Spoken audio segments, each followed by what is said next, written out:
So here is my graphic organizer for synthesizing this course's concepts. So I decided to put ELAR in the middle because that is really the core of all of the concepts we learned this semester.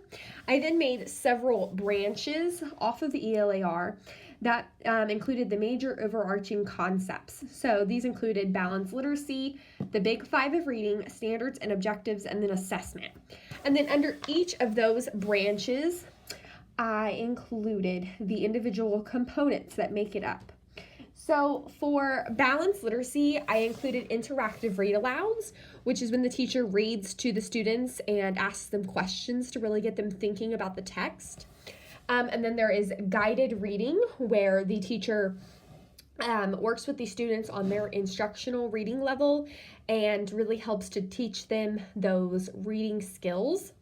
Then there is shared reading, where the teacher reads with the students as a whole group and is able to really model good reading skills for the students. And then there's independent reading, where the teacher or where the students are able to really practice those reading skills that they learned in all of those other components. And then we have the big 5 of reading, which includes comprehension.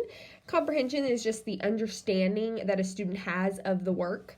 So there's explicit and implicit, and explicit is where the student understands what is within the text, so the words that are physically stated in the book, and they can recall after the book has been finished what happened in the story. And then implicit is going beyond the text, so being able to make those inferences and predictions about the work.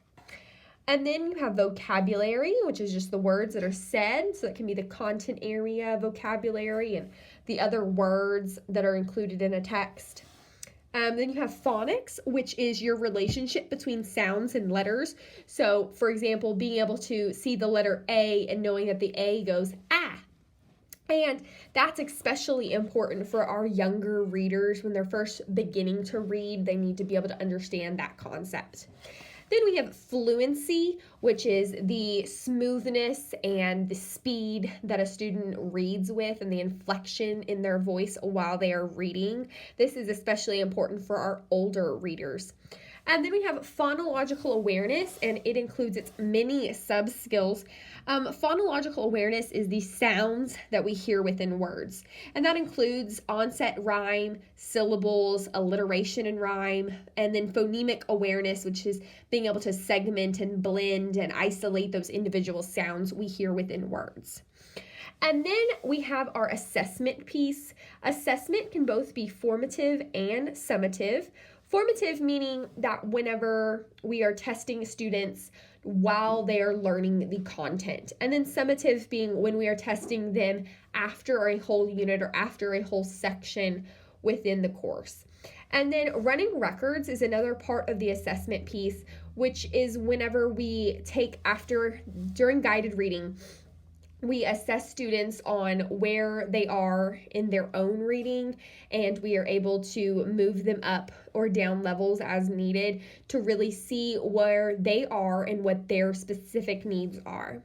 And then we have standards and objectives, which is really the big focus of everything, because our standards are what we focus our entire instruction on, and then we write our objectives based on these standards to really focus the specific lessons and instruction that we are doing in the classroom.